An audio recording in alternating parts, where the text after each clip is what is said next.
The far-sighted swan. Once there lived a group of swans on a tree. One day they got trapped into a net laid by a hunter. Only the white swan did not get captured as he was careful. But he was disappointed to see his friends struggling for freedom. He thought of a plan and said, "Friends, pretend as if you are dead. This will make the hunter place you on the ground.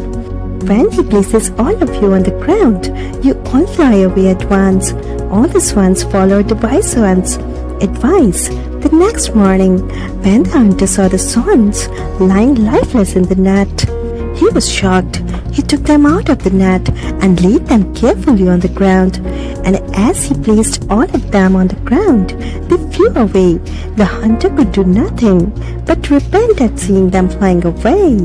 An amazing learning from this wonderful Panchtantra tale is that those who plan ahead of time will always find a way out. Isn't it true in our lives also? When we plan ahead about success, about the way we will reach there, half of the battle is won there only. And once you take the action, you are destined to win. That's it for today, my dear friend. I hope you like my story. Thank you so much.